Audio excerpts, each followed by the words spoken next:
Since taking office, President Obama has made significant changes to America's policies in the war on terror. His agenda includes ordering the closure of Guantanamo Bay prison and outlawing torture of terrorism suspects. Next is reforming the CIA. Former Clinton Chief of Staff Leon Panetta will lead the change at the nation's top spy agency. But critics argue Panetta lacks intelligence experience and is too partisan for the position.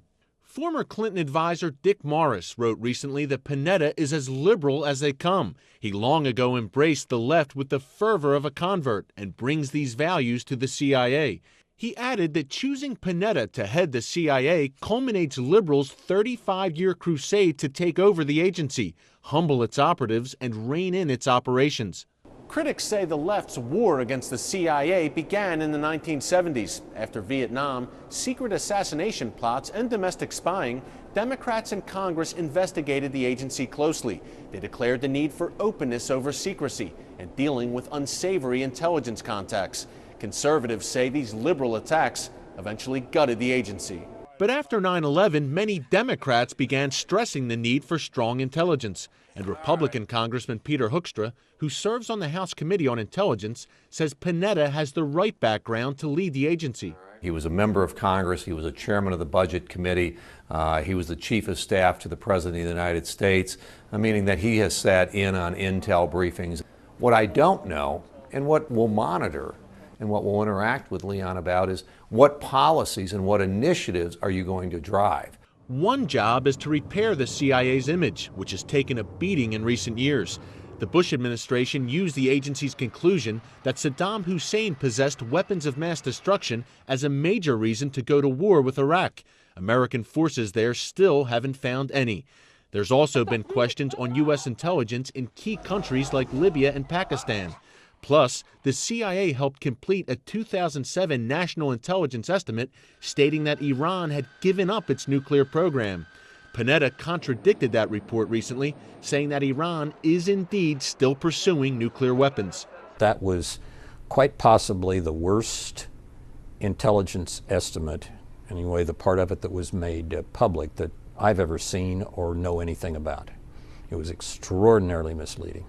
Hoekstra believes the Iran findings were part of a CIA campaign to undermine President Bush. I think it's become very politicized.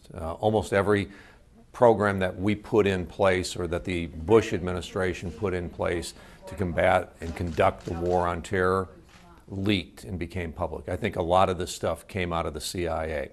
Those leaks have raised questions about certain CIA tactics in the war on terror. President Obama has already banned one of them: secret prisons for terrorism suspects. His position is unclear on rendition, the transferring of terror suspects from the U.S. to another country for interrogation.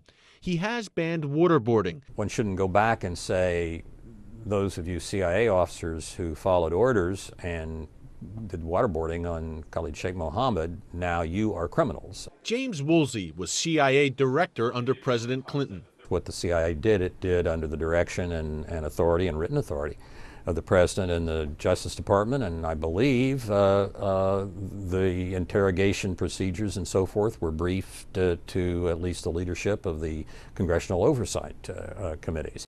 Woolsey believes mind games and psychological tactics are more effective than physical torture, but that the CIA should be able to use techniques that some on the left have condemned. Anybody asks the question, would you take the leader of the 9/11 attacks and play loud rock music until he said, just stop, stop, stop, I'll tell you everything? You know, I'm comfortable with doing that. Woolsey sees Pakistan, Iran, and North Korea as the agency's greatest challenges. All of them in one way or another have nuclear weapons or potential availability of nuclear weapons. Hoekstra says developing better human intelligence will be crucial for the CIA under Panetta's leadership. There's only so much information that you can gather when you grab a secret that's being talked about on a cell phone. That you're taking a picture from space. Those things only tell you so much information. You need a person sitting or around the table in the inner circle to give you the real insights as to what's going on with these people and these groups that may want to harm America.